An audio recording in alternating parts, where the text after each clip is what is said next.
Canadian Spencer O'Brien took the win for the women. Well, for semifinals at World Championships, I was practicing and I was having a pretty bad practice for me, just wasn't very on it and having a rough time figuring out my run. And I was coming in and I just caught my toe edge and just slammed like pretty much into the takeoff of the next jump. So I was going like super fast and just kind of stopped dead in my tracks.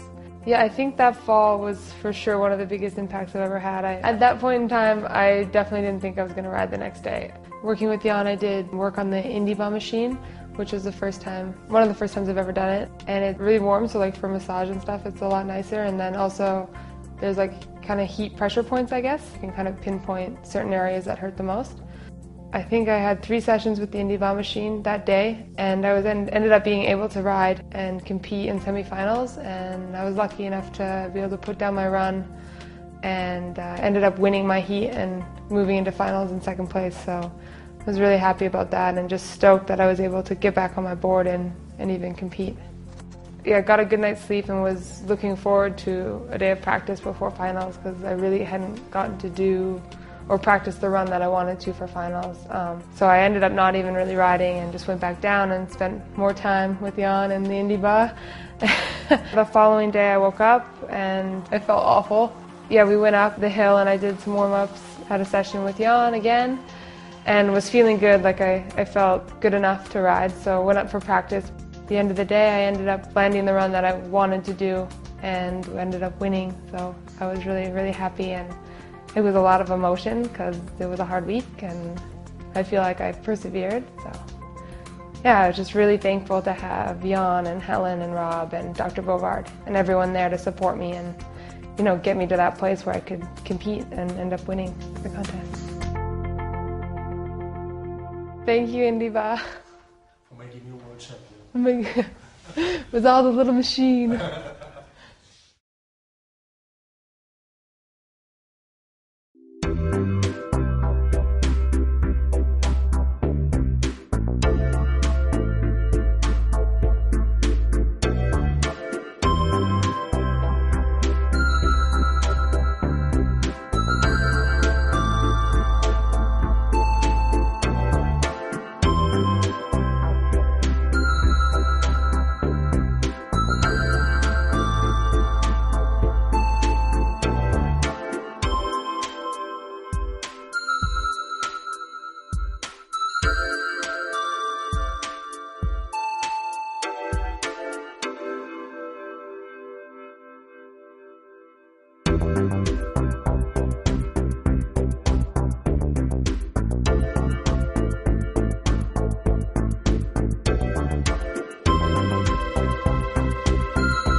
This is a real Japanese massage. It's different from the normal ones because I don't use any oil and I use a lot of pressure. My goal is to have a perfect movement of the articulations. As a matter of fact, I'm massaging muscles and joints too. Now I'm doing the INDIBA Activ therapy, which stimulates the energy inside the biological tissues, activating the normal healing, mending and anti-inflammatory processes to speed up the recovery of issues such as ligaments and muscles, and can also be used for a forced muscular recovery. Con Pedro de la Rosa y con Miguel Ángel Domínguez, que es su fisio, vamos a aprender cómo se restaura un piloto de Fórmula 1 después del duro trabajo de un día aquí en la Fórmula 1.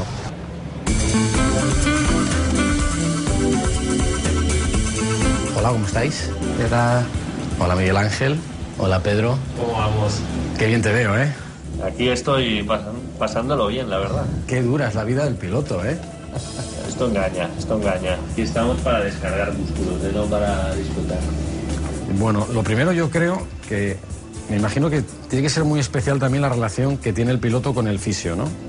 Porque tiene que haber una complicidad, un conocimiento... Al final pasáis muchas horas juntos también, ¿no? Sí, no, totalmente, porque, a ver, acaba siendo tu amigo. El fisio tiene que ser tu amigo, tiene que ser una persona con la que pasas muchas horas. Es decir, acaba siendo tu amigo y si no, no continúas con el fisio. Así de claro. O sea, ya sabes, Miguel. Tomaré nota. ¿Los pilotos son muy tiquismiquis, Miguel Ángel? Bueno, los pilotos. Yo siempre digo que Pedro es para mí es el especial, ¿no? O por lo menos el más profesional, que he trabajado con muchos y todos son buenos, ¿no? Pero son todos diferentes. O sea, está claro que cada uno es de su madre y de su padre. O sea, somos todos somos diferentes. Meterse en un coche de este tipo y aguantar una carrera tiene que ser tremendamente duro. Me imagino que por eso estas sesiones de descarga, ¿no? ¿Se pueden llamar? Sí, en este caso ahora estamos descargando y bueno, después de un día de entreno pues está todo bastante cargado. Siempre trabajamos después, pero muchas veces trabajamos antes para preparar antes el entreno o la carrera, ¿no? No sé cuándo es la carrera, pero sí que es cierto que es diferente. Miguel Ángel trabaja pues haciendo masaje y ahora lo que veis está pasándome la máquina INDIBA, que es una máquina de regeneración celular para que da calor, ¿no? Y bueno, y me ayuda a recuperarme más rápido. Disfrutar del masaje y en forma para seguir luchando. Gracias, Pedro. Gracias, Miguel Ángel.